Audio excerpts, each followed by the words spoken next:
Thank you very much, WEPA, for having me here. All the veterinarians. I know some of you still call me doctor. I'm not yet. Working on it. Hopefully next year, but in AI. Anyway, I think it's very happy to see you all. I'm known to say the most important employees of Srinivasa are the veterinarians, and we value you very highly. And I think so, and I'm very, very happy to be talking here. I think poultry has served India in a great way. And I think many of us, I don't think, recognize the contribution we have done to India's health. So I was mentioning earlier, I was just doing a little bit of, I heard in one of our CII meetings, the NDDB guy talk about how much they have done for the nation and all that, and they have. I'm not discounting that or disputing that. But then I went back and started looking at what have we done.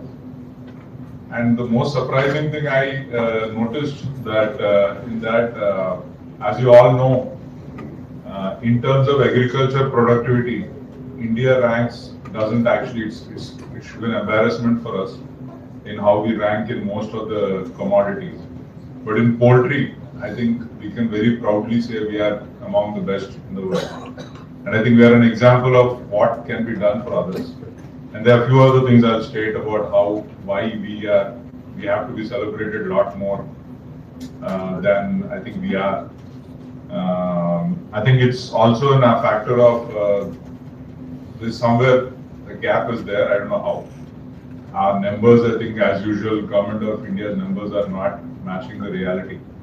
And I'm not blaming anybody else. I think we are equally responsible for that as industry, because I think. And this is where I blame my dad and Bivira uncle, because in 70s, I think they didn't want the government to be involved. So they trained us to work, कि government को कितना दूर रखे उतना रखो. But reality has changed. We are now a big industry and we cannot operate without regulation. So I think that's something, I think there's still many in our industry who stuck in the past who don't provide the information to the department. So I can't blame the department alone. So in terms of eggs, I think the latest is we are at close to 150 billion eggs. We are at the cusp of touching that. I think we are at almost 110 eggs per capita. Chicken is where I think the numbers are completely off. Government of India claims we produce 10 million all meat put together. I have over the last year managed to convince the industry to come together to a number which is about 8.5 million tons. So chicken itself is at least 8.5 million tons. Believe me, my personal assessment it is more. Because also what I don't understand, which is what I've been asking the department, is that how do you calculate? Because in fish it is live animal. So when you say this, is it live? Is it processed? Is it only boneless? I don't know. I've asked. I've not been getting that answer for a long time. But if you're taking only meat, then it's 8.5 million tons. But if you take live, then you can imagine what that number is. So, and anyway, so this is based on 11.5 crore chicks being placed every week.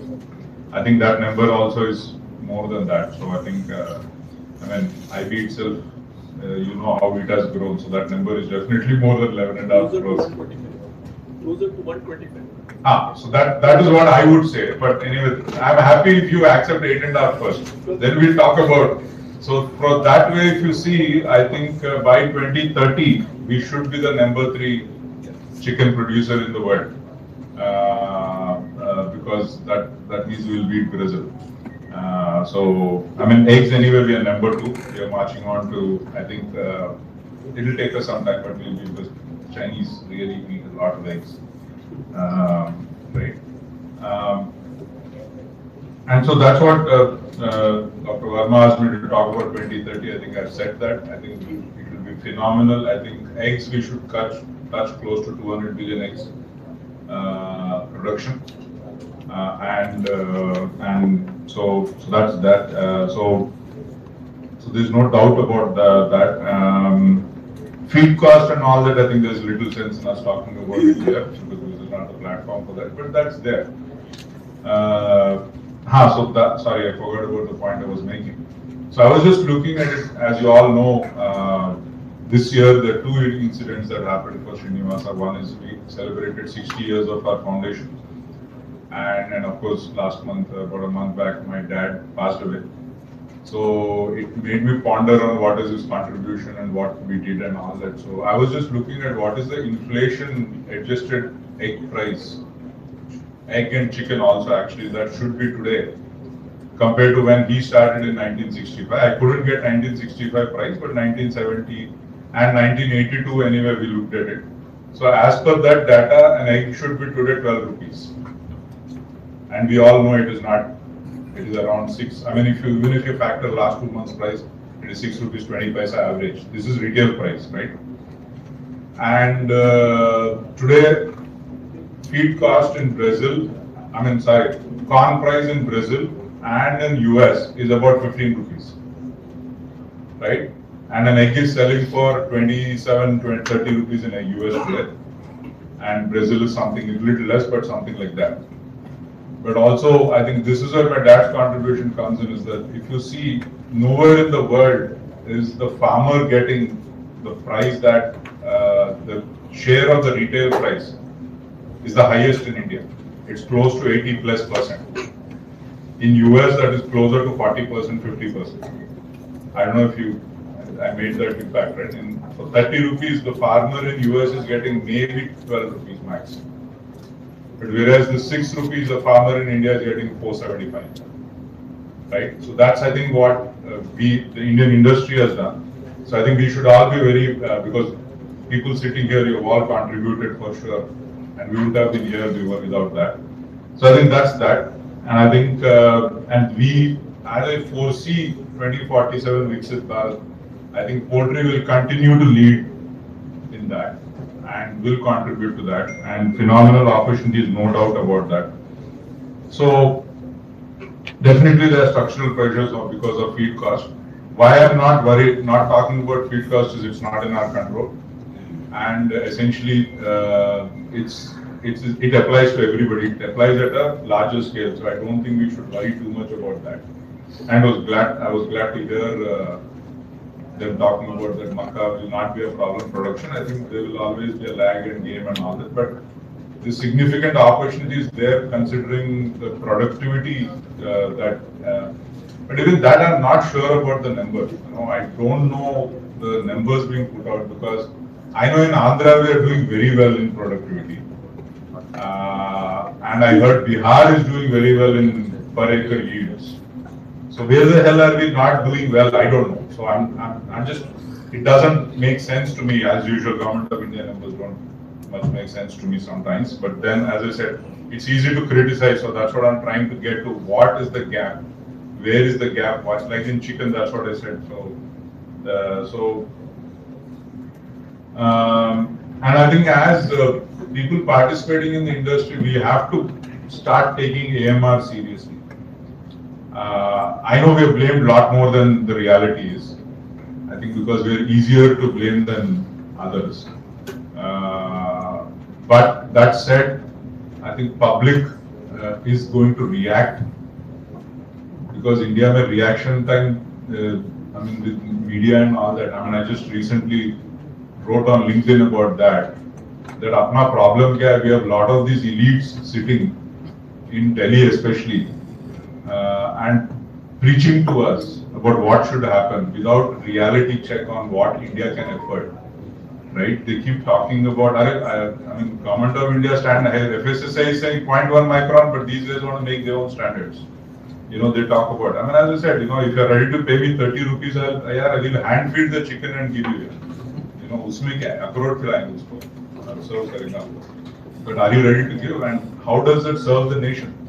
Right? I think it's such a stupid thing, because in reality, when they checked it, there was nothing in it, right? And they just एक अंडा check करके कुछ भी लिख देते हैं. But that's not going to change. हम लोग यहाँ बैठ के कुछ भी rant करें, that is going to be the reality, because they will have the power. And so I think that's why I think also we need to take it seriously.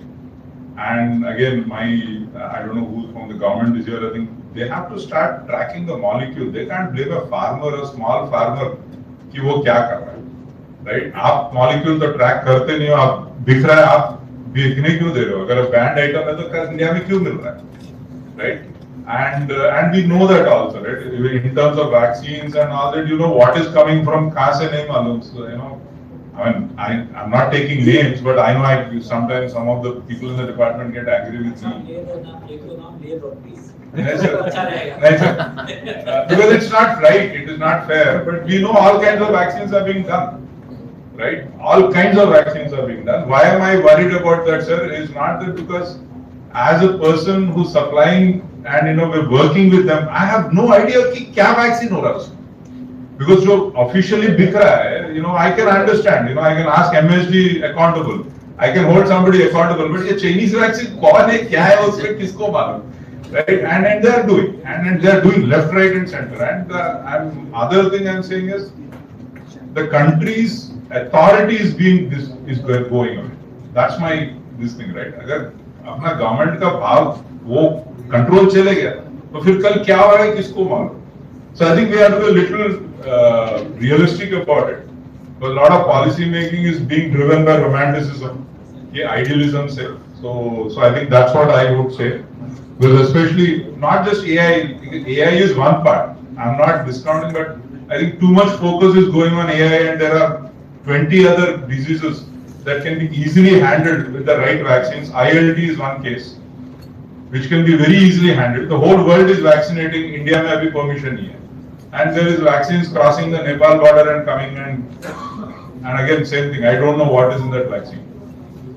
So the other thing, actually taking the opportunity I wanted to talk about is a desperate need for more veterinarians. I think we are not, our attitude about educating more veterinarians is not being productive or smart. And I've been saying this for some time, pissing off many in ICAR, I think. But I think we need to, because there's huge demand for these veterinarians around the world. So I have a feeling it can become the next IT opportunity, like opportunity. Because I know in Europe, in US, in Australia, everybody wants Indian veterinarians. I mean, we also want, we also need. So where the industry is going to scale up, I think the veterinarians need to scale up because they're getting brilliant salaries. Actually, Andhra mein veterinarian gets 3 times more salary than a medical doctor when they come out of the college. I tried to convince the doctors to become veterinarians, but lady fellows didn't listen. I said, Murli 2 din mar bhi gaya, to kaun care karta hai, aa jao. But they didn't listen. So I think that is one part. And the other thing is focus on poultry in the veterinary curriculum is I think very, very, I don't even know if it's stepmotherly, pata nahi wo kya mother, I think stepmother would have been better, I think, than how the curriculum is being designed right now. I think it's not smart again. Maybe there is an opportunity to start a complete, like in poultry sciences degree, I don't know, with the veterinary this thing, but I don't know that, maybe it's too far. But I think there's absolutely need to increase the focus on that. Second thing is, I think we are not preparing these students. Recently our Minister Nara Lokesh made a statement, I don't know how many of you saw that. He said, how come that, we train these students in our colleges and they don't get a job?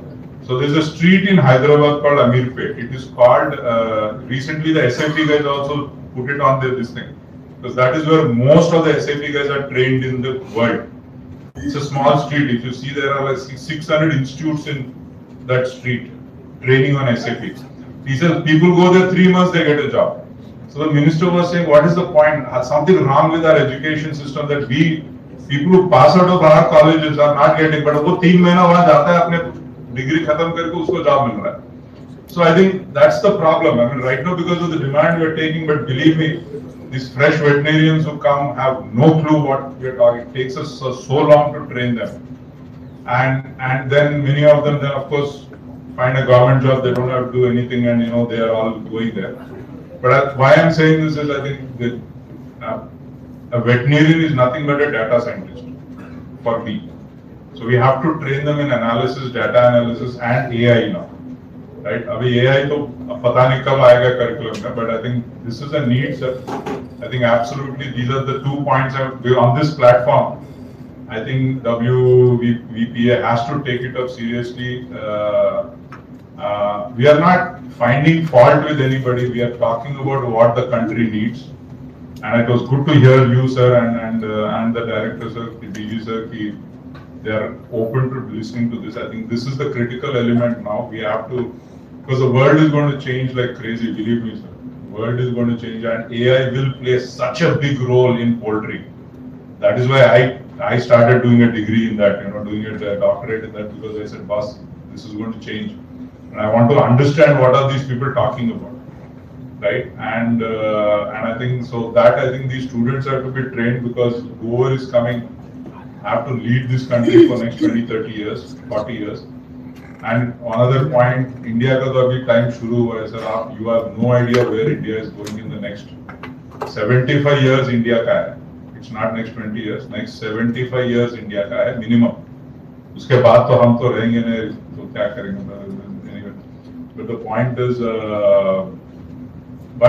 and I think veterinarians have a very, very crucial role in that. And I think we have to serve them by educating them properly. I think right now, so I think recently once I met the secretary, he said, "Aap kyun shuru nahi kare?" Well, "Aap sir, make it possible for me to start a college. I'll start tomorrow." It is, I don't know how many of you know, it is 5 times more complicated to start a veterinary college than a medical college. How? मेरे को logic ही समझ में नहीं आया कैसा चलता है. Right, and so I think that's one of the things. I am ready to start a college tomorrow if I can. So I think those are the points I wanted to make. Thank you very much for the opportunity again. Again, I hope everybody gets. As I said, veterinarians are the most important employees in Srinivasa. So I hope everything else doesn't mean that you don't think I don't value you guys. But as a friend and as somebody who wants to employ a lot of veterinarians, that's my request. Thank you very much.